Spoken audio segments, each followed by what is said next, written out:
How's it going, ladies and gentlemen? My name is Reagan Harrell, aka former average punter at Weber International University. That is former All-American shortstop for Midland University Warriors, Carly Fitzer. Carly, no interview. Our big number one versus number two got canceled this weekend. Unfortunately, Oregon Tech and Southern Oregon has been rescheduled. They're going to be playing two separate doubleheaders. I will get let me get those dates real quick. But before we get into anything else, we have a fun podcast for you. So we Yeah. have a new top 25 method that we are doing and trying out that will be revealed tomorrow around 7 o'clock Eastern time. And we'll do a midweek recap and then a weekend preview, of course, highlighted by Marsh's matchup, which is coming down to my conference. It's a Sun Conference matchup, Coastal Georgia and St. Thomas. But Carly, first, we got a couple of congratulations in order. We do. We do. You will do that while I look this up real quick? Yeah. Coach Shane Bouman with his 500th win. And then Pat Reardon racked up his 1000th win. So big congratulations to them. That's insane. Yeah, I That's mean, awesome. Yeah, I mean, incredible achievements for both those guys, both friends of the program. I've been on, obviously, Coach Reardon in the Heart of America, which go ahead and expect a lot more content from us. As as most of you know, especially our Heart friends know, we have a partnership with the Heart. The first part of that was doing the media day to start the season.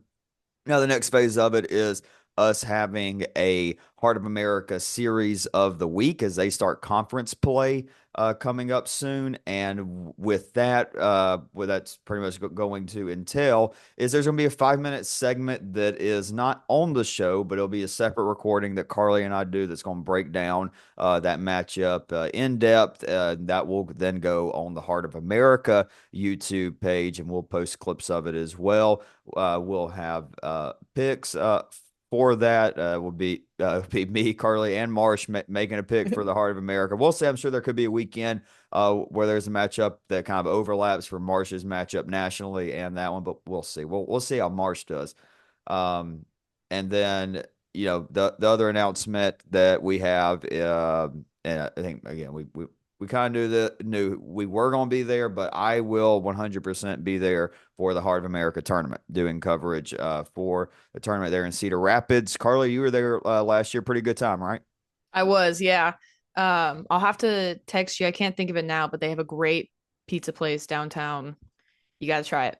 Yeah, I'm always down for some pizza.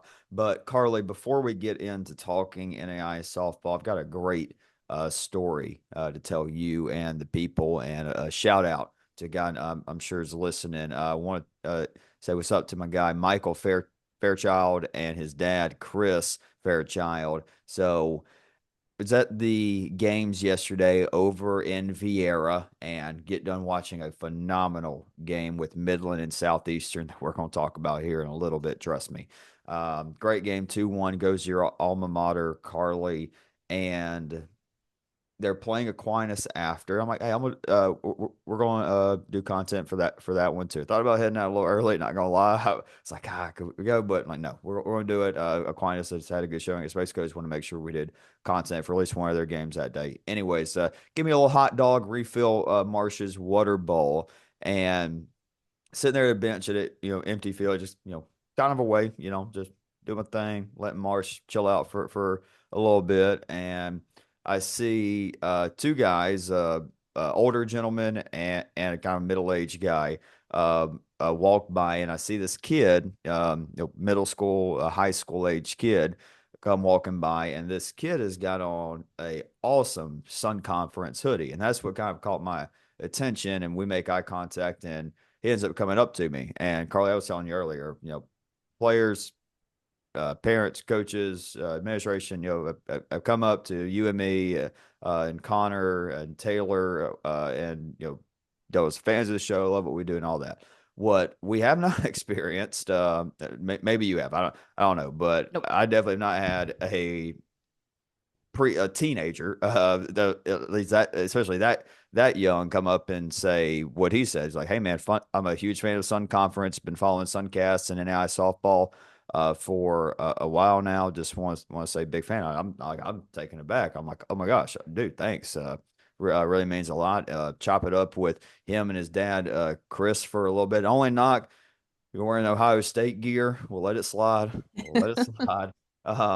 But no, we chop it up for a little bit. And it turns out, my story with going to the 22 World Series to cover Weber and Southeastern, falling in love with softball there. Well, it was the same story with Michael when his dad Chris took him when Southeastern made their World Series, and Michael, that was his first time being around NAIA softball and Southeastern softball. He's been following throughout that year, but he was hooked then. And when when we got done talking, Carly, Michael pulls out this 2-page front and back report. It is one of the most incredible, in-depth previews that I've read.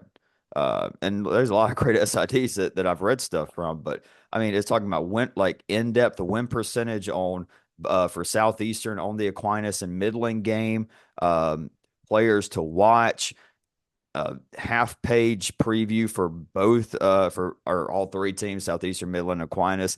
Then Sun Conference standings, his predictions for how those games would go in the Sun Conference, a peek ahead. It was phenomenal. It was phenomenal. There, something we can, Carly, we'll go ahead and reveal to the people now something coming in 2026 in the off season. We thought about pushing it this year. We've decided we want to do the NAISB website right, and we want to get through the season. Let Connor get through his season with USAO, especially because that's who's going to be doing this kind of thing. And get an NAISB website. And the point of it's going to be is, have our podcast there, have our top 25, have some articles there, but we want to start offering internships to journalism majors or anybody interested in writing about NAI softball, specifically in their conference or for their school. As details we can go on down the line.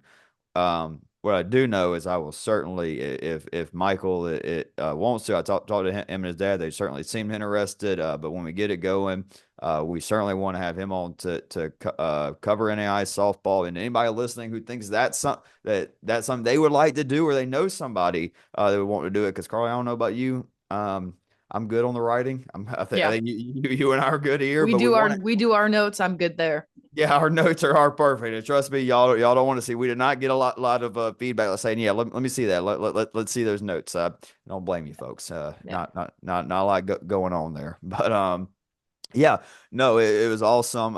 Just so incredible to see a young man, in high school, having such an interest for NAI softball is just phenomenal, Carly.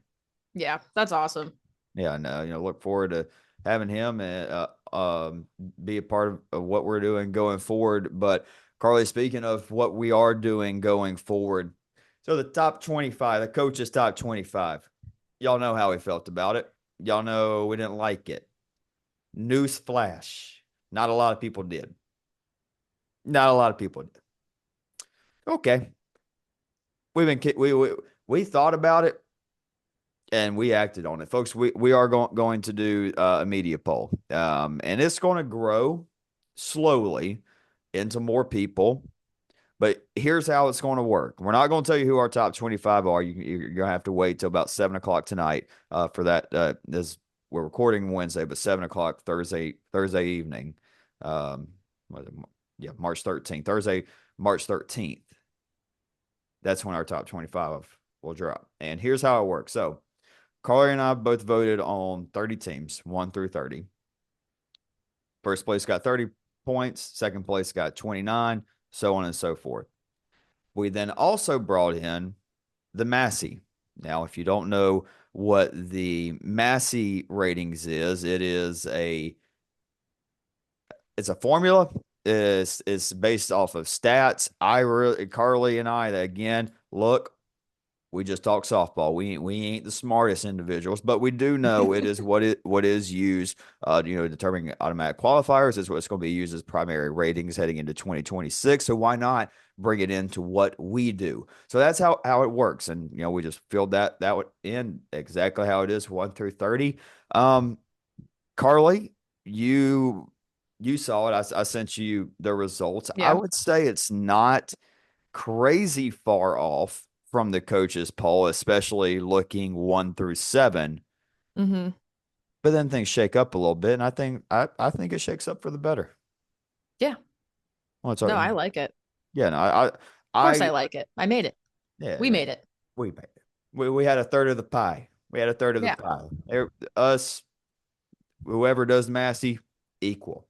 No, I like it. Is it perfect? No, I'm sure there's a couple things that people will disagree with, but I think objectively this is a much better poll than what the coaches poll is. With all due respect to the Raiders and coaches, you got a lot of stuff going on. Why not just let Carly and I and the Massey handle it? We got it. We We got it. got it.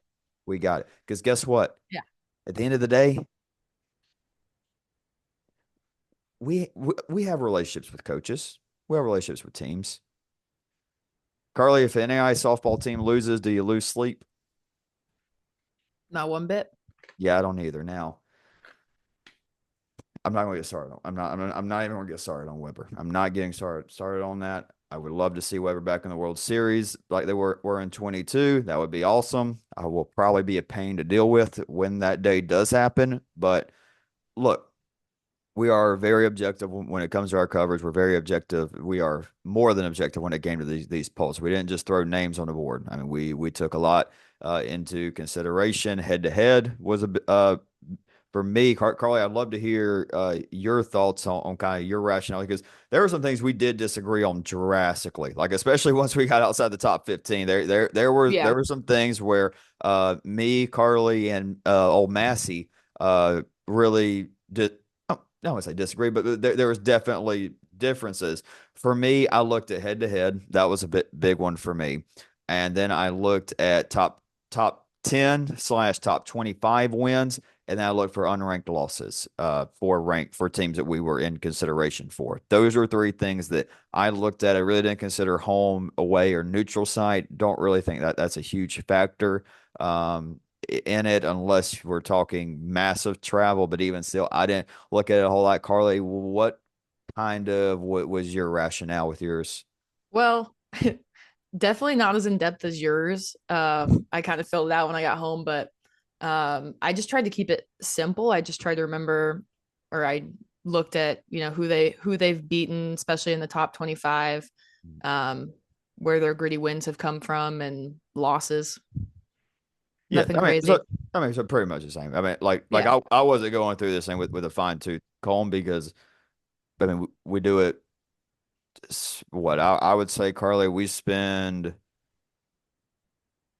I told it to a coach. I say for about every hour of podcasting, there's about 2 hours of research going into it, and then Okay. not including what we do, just watching and keeping up with stuff. But anyways, I think it's good. Y'all will find out tonight. Carly, let's go ahead and get into this. Though our recap, I'm gonna talk about 3 games real quick. Then let you talk about three. Um, they're all your alma mater for me to Yeah. talk about Yeah. to start. Midland, got to see them a very, very good bit over the last couple of days over in Vieira at Space Coast. We're going to start with a couple of downsides. Them getting upset in a couple of games. Kaiser got them 8-4. The Seahawks, after sweeping Florida Memorial, they would take a 4-0 lead on some big RBI knocks. It was Genesis Iglesias, who we started talking about last year as a young player. She's really taken that next step forward. Kind of reminds me of a young Chapel Cunningham a little bit, if you want a conference comparison there in the Sun. But she had 2 RBI knock that made it 4-0, and then Midland would put up 4 runs in the fourth inning to tie it. However, it would be Trinity Rower stepping up with a 2 RBI single to give the Seahawks a lead. Then an error for Midland would put 2 more on, and that would be it. Claire Janikowski led the way offensively for the Seahawks, going 3 for 4 with 2 RBIs on 2 separate occasions there. Faith Campos added a pair of doubles as well. There were multiple pitchers for Kaiser, but Maggie Miller would get the win out of the bullpen, going 2 1/3, striking out 2, and only giving up 2 hits. Really good win there for Kaiser. But Carly, gotta say, the team that is having the best trip in Vieira, Florida right now is who I'm wearing right freaking now. How about these Montreat Cavaliers? They take down Midland 7-3. They beat Lawrence Tech 9-1 before that. And today they take down Lourdes and Aquinas. And Aquinas is a good team. They beat Marion, beat Midland, like we talked about the Saints doing that last week. And they played Southeastern pretty hard. It was 2-0 through 6 innings, and then or through to the bottom of the sixth, and Southeastern had a big 6 inning to beat them 5-0. But anyways, we're not here to talk about that. We're here to talk about the Cavaliers. Midland would jump out in front 2-0, Carly, in the first inning, and in the back of my mind, should be full of truth serum here. In the back of my mind, I was like, oh boy, Midland coming off some bad losses. Montreat just run ruled a team, feeling pretty good. Midland gets up 2-0.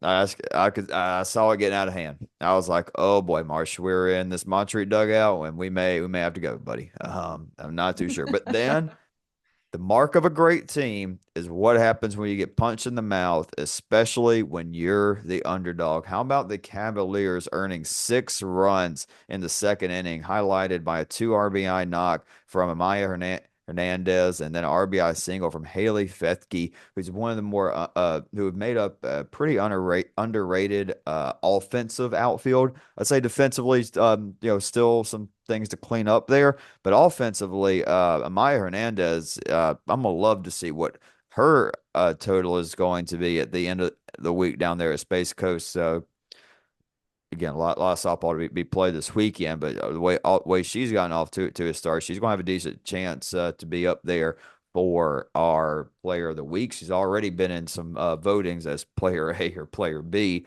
throughout the year. But Fethke in left field is a very scary bat. We've seen her hit some long home runs, Carly, especially last year when I got to see them a little bit. Pitching wise, Montreat's very pitch by committee, but Victoria Alcantara, she picked up her NAIA leading 5th save of the year, shutting down that Midland lineup in the 6th and 7th inning. However, Carly, I will add one little note for Midland, because every now and then I see a young player, and I'm like, maybe that's somebody we should watch out for. And I saw a freshman pitcher, and credit to Coach Singleton. She asked if I saw Mackenzie Groniga against Lords. I just said no, I didn't watch. And she came in, and when it was 6-2, it was like, oh my gosh, Montreat might run away with this thing. But she kept it competitive. And Carly, Mackenzie's got a rise ball that's a problem. Oh, brother. It's got a little, like it's giving a It's got a little, little run. I mean, it's giving a little Jarvis. I mean, it's giving a little Williams. I don't know about her secondary stuff. There's still some things to clean up there. And she's certain, like Peyton Kohler is the number one, no Yep. doubt. We'll talk about her in here in about 30 seconds. But Coach Singleton's got her next ace for sure. I think so. I talked to Coach Weeks after the interview, which, by the way, that win over Midland. If you didn't see the interview on our Instagram story or on Twitter, that was That was a program's first ranked win since 2018. It's impressive. Wow. That's impressive. Um, but yeah, moving on. So look, 2 tough losses for Midland, but man, what a response after losing 7-3 to Montreat again. Like I was like, Southeastern's about to come in here and roll them. They're going to absolutely roll them, but not with Peyton Kohler on the mound. Her Kohler and Playa was absolutely, well, Chef's kiss. Your favorite thing, pitcher's duel. Pitchers duel. I was looking at. I actually looked over at my friend Sierra Marsh. She's the athletic trainer for Southeastern. I said that this is why I love softball. We're here for an hour and 5 minutes in the bottom of the sixth inning. I love this stuff. But I tell you, watching them, it was just so different of just styles. Playa, like start calling her Eden Picasso, just painting, just brushing the outside edge, beautiful curve, change up. Ooh, it's awesome. And then Kohler's a freaking rock star. I mean, electric. I Dude, mean, she's fun to watch in the circle. fun to watch. So she got a little Sophie in her. She Yeah, she she's fiery.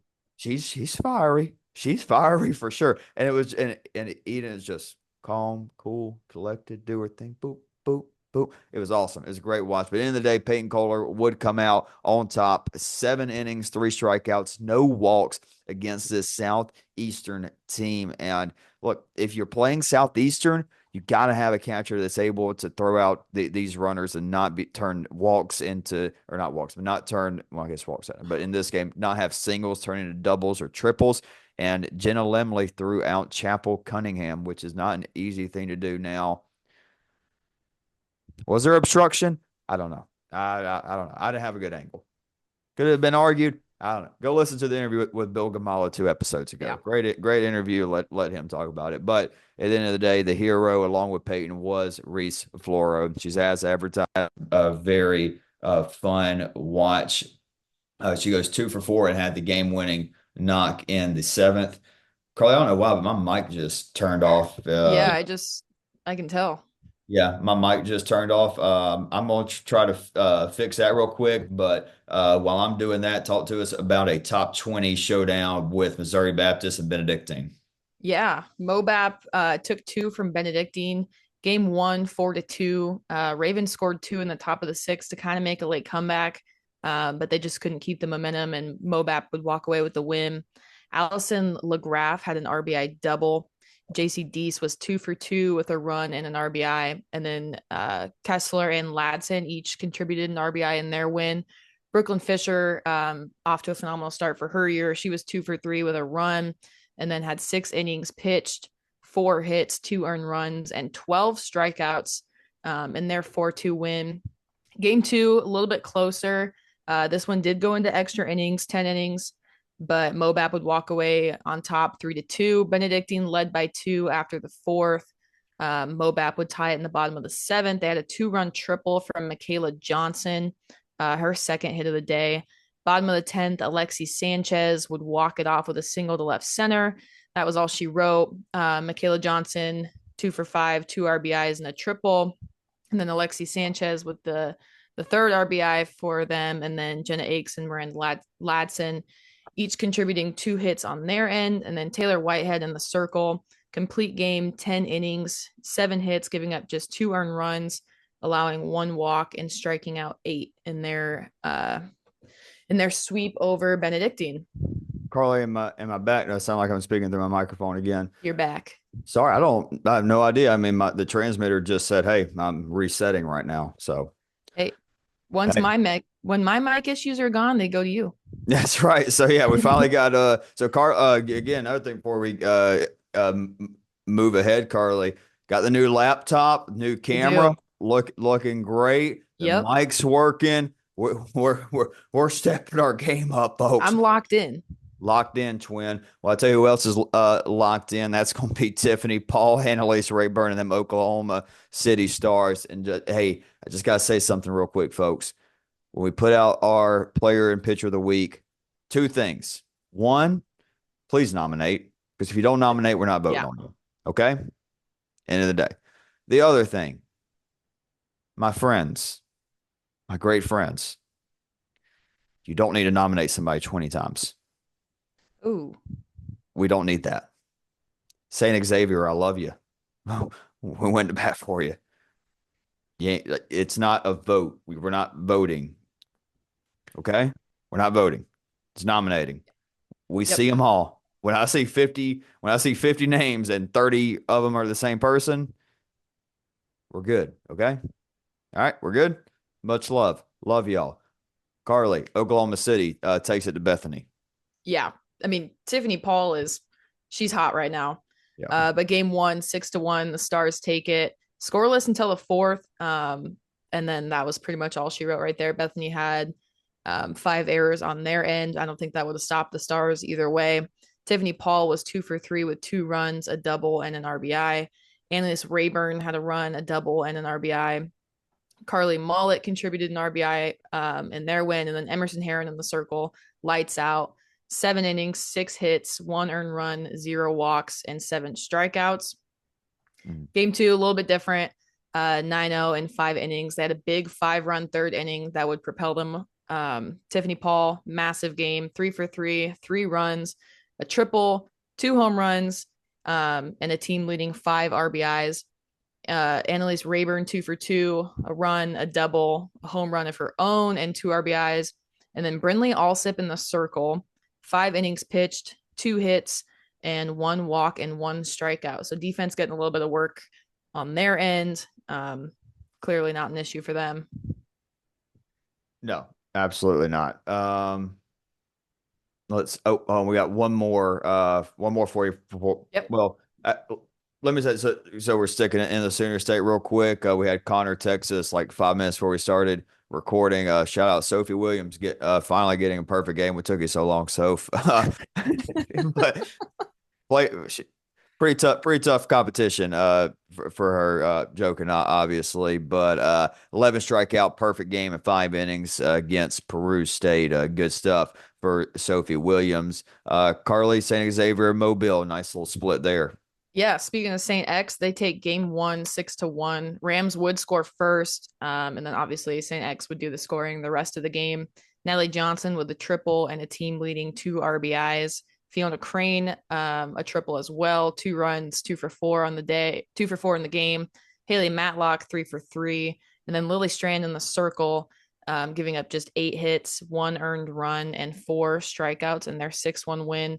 Things would shake up a little bit in game two. Mobile would walk away 3-0. Caitlin Kempton, 2 for 2 with a run, a double, and team leading 2 RBIs.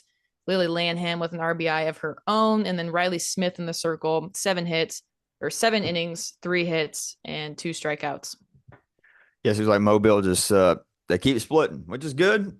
Yeah. Hey, That's good. better a split than getting swept. Hey, you said it. Want to give a couple quick shout outs real quick. We haven't done this much this year. Just haven't looked at it a whole lot, but I did see it. Want to make sure we gave some big shout outs to some NAIA teams beating D2 teams here in the midweek. Middle Georgia State run rolls Georgia Southwestern in game two of their doubleheader 12-4. Carmen Phillips goes 2 for 3 with a solo shot and a stolen base. Kaylee Oliver 2 for 2, 2 RBIs, 2 runs. That's called twos on the board, folks. And Alexis Cosgrove, 2 for 3, 3 RBIs, 2 runs. Caroline Albrighton, 2 for 3, a double and 3 RBIs. The Knights getting it done against the Purple Hurricanes. Georgia Southwestern, by the way, one of the closest like schools with like an actual team, like NAIA D2 or D3, to me. They're in Americus, Georgia, probably about 35 minutes from the house.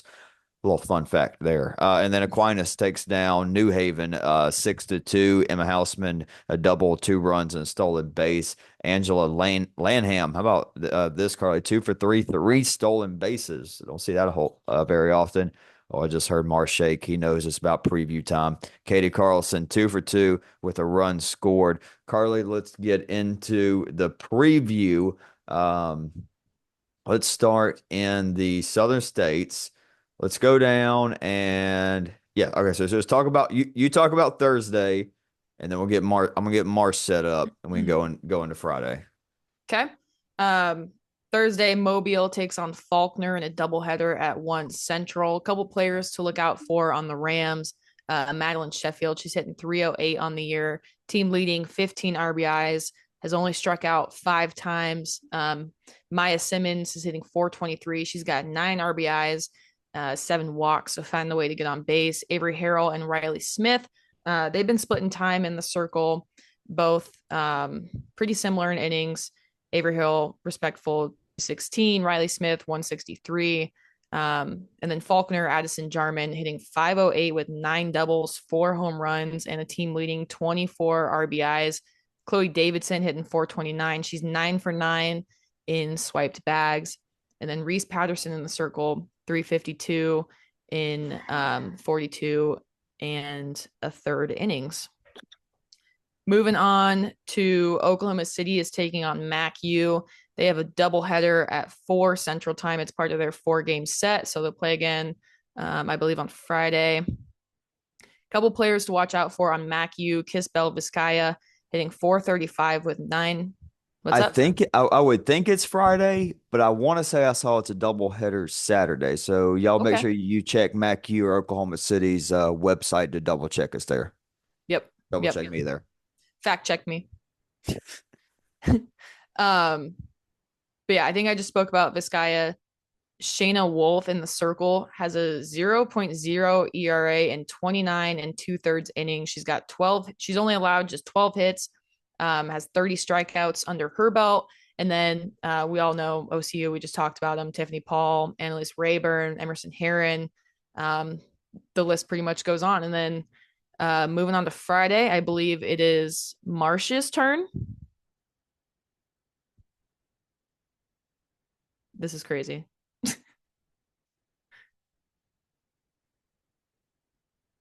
I don't know.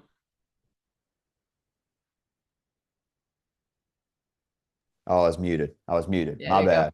My bad. See, and again, like I was literally saying, this is why we need a producer. We need a producer. So if you want to be a part of NAISB and you don't want to do the writing internships like we talked about, maybe this is what we look at. But okay, folks, here we go. It is time for Marsh's pick of the week. We'll talk about the game here in just a second. But like I said, it's coming down to my conference, the Sun Conference. Marsh's 5-0.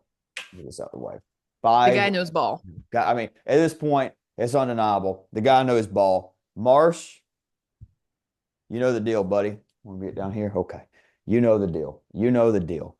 It's Coastal Georgia, the Mariners, and where we go? Oh, whoa, whoa, whoa. There we go. St. Thomas, the Bobcats. St. Thomas, you're hanging out with St. Thomas a lot last week, dude. You can't be biased. Okay? He's like, Dad, let's just do this. I know what I'm doing. All right. Here's Coastal Georgia.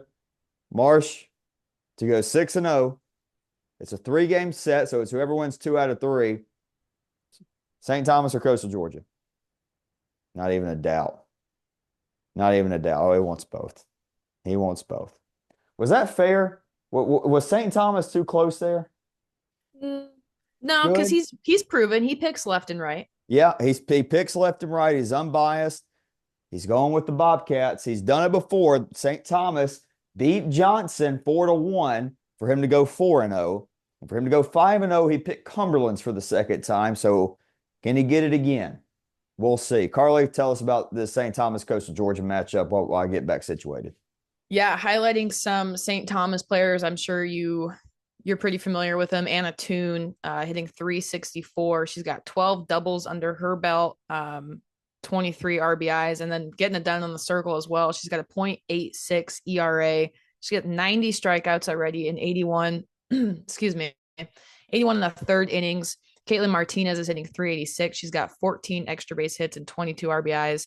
And then Maya Achenbach hitting 433, has 50 total bases under her belt. A couple players to watch out for on Coastal. Riley Mills getting it done in the circle and at the plate. She's hitting 343, 18 RBIs, 9 of 10 on stolen bases. She's got a 1.69 ERA in 66 and a third. Mackenzie Collins at the plate has 15 RBIs, hitting 303. And then another name to throw in the ring for the circle, Amelia Clemens has a 1.69 in 54 innings pitched, and she's got 39 strikeouts under her belt. Yeah, that'll work. That'll That'll work. do.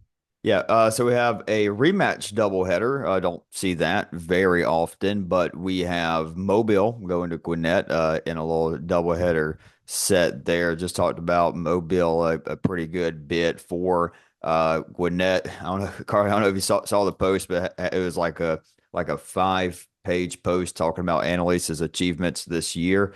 we don't need to talk. Oh, you know what? Let's mention the numbers. Why not? How about 9-1, 0.63 ERA, 93 strikeouts, and 2 walks in 66 and two-thirds innings. Not to mention Caitlin James is 5-2 with a 1.24 ERA in 45 and a third innings. She's only allowed 9 walks and striking out 45. That's an ace on a lot of teams in NAIA softball.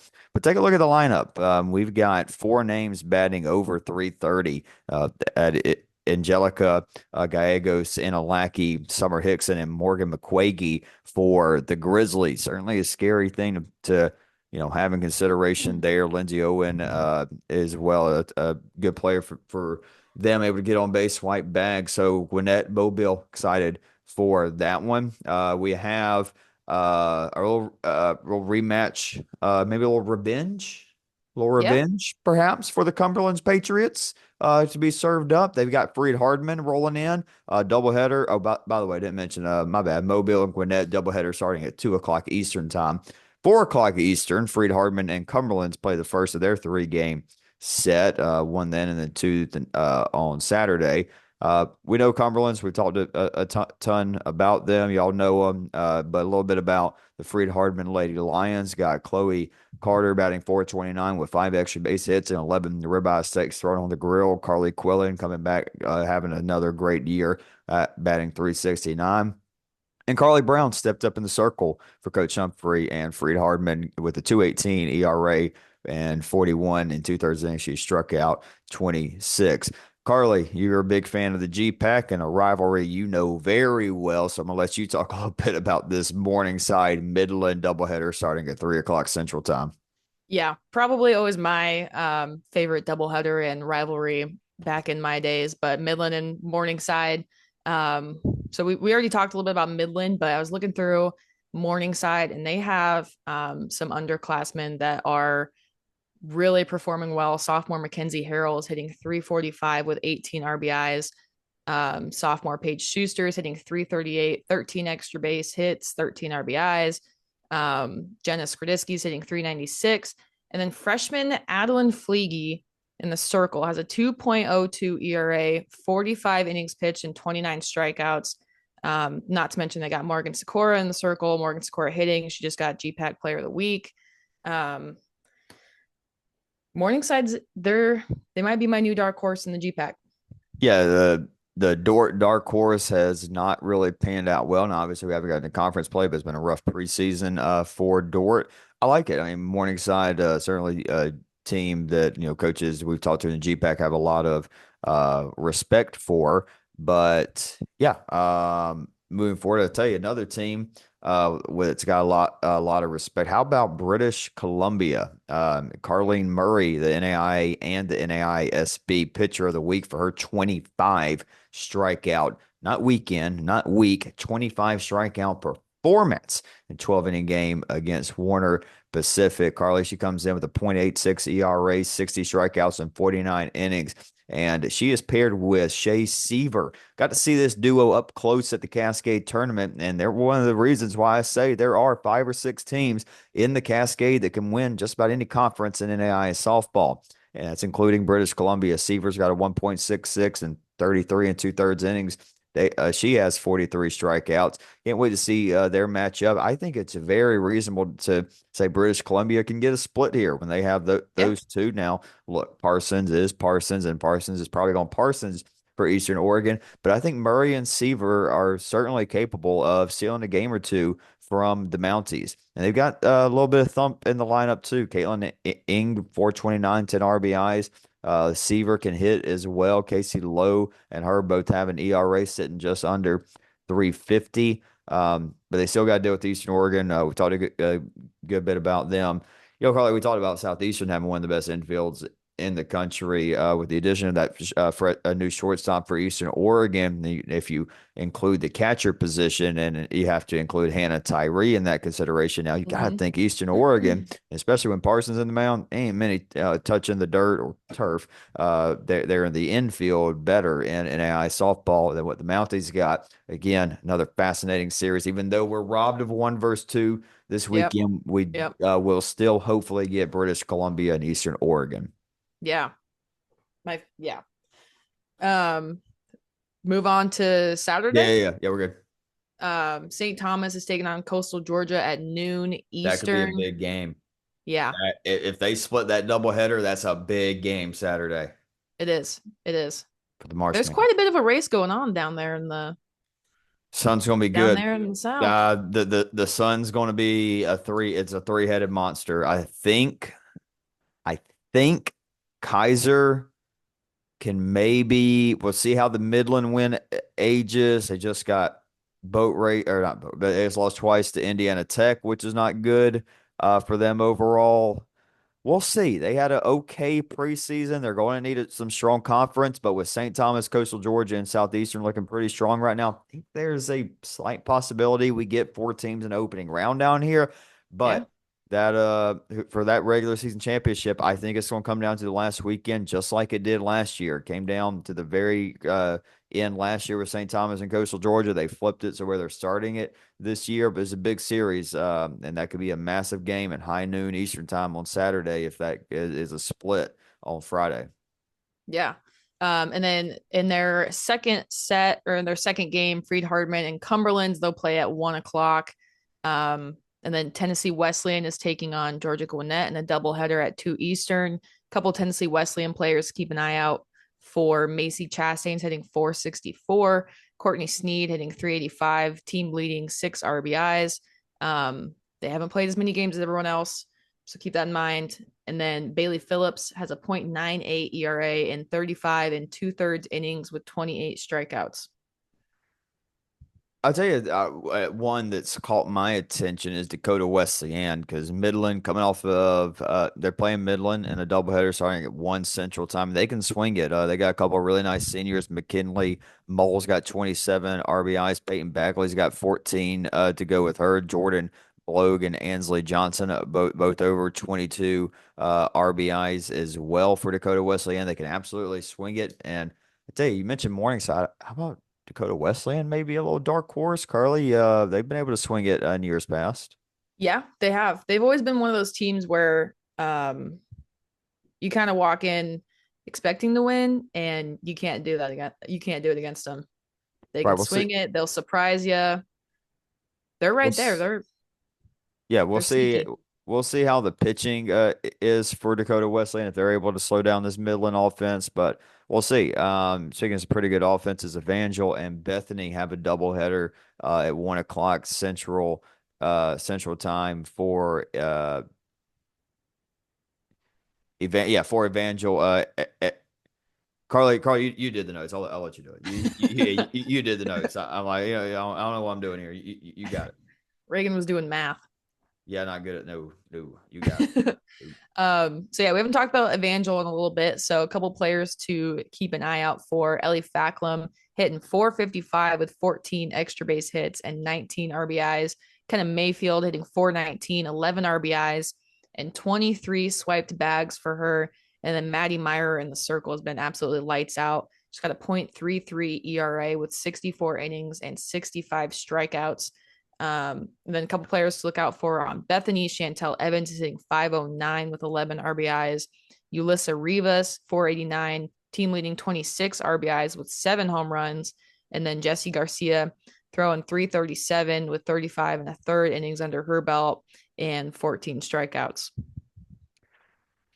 And Yeah, we then, got William Carey Faulkner doubleheader starting at 1 o'clock Central Time. Carly, we've talked about Faulkner just a few minutes ago. We've talked about yep, William Carey a ton. Then fun little doubleheader Sunday. Carly, I was running around figuring out the mic situation where you're talking about Benedictine Mobap, so I didn't get a chance to have much input on that one. I mean, brutal, up 2-0. Give up two in the bottom of the seventh, then get walked off in the 10th. That hurts for Benedictine. yeah, Carly, they've got if they want to have any chance at all being in the coaches top 25 next week, they've got to sweep Friends. they Period. do. They've They got do. to they've Lily and Bailey. I assume are going to be pitching. They're going to have big games for them. They're going to need.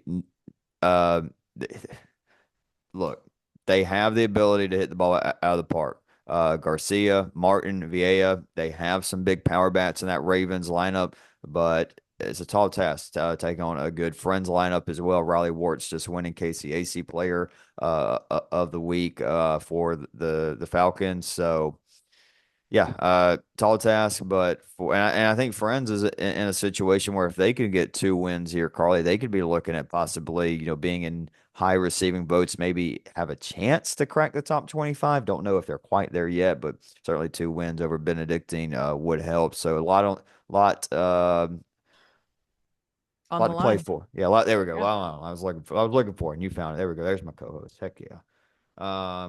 Carly, first podcast with the new laptop, with the new mics. Awesome stuff. Awesome stuff.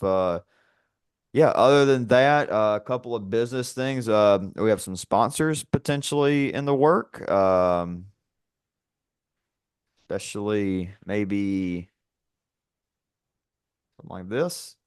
A little something in the works. Ooh, Well, I haven't even told you about that. I will tell no, I you don't about. think so. Okay, I will tell you about that here in just a second. Everyone, thank you so much for tuning in. We'll see if Marsh can go 6-0 with him picking St. Thomas to take 2 of 3 from Coastal Georgia. Y'all have a wonderful, wonderful weekend. Love you all. We will talk to you on Monday.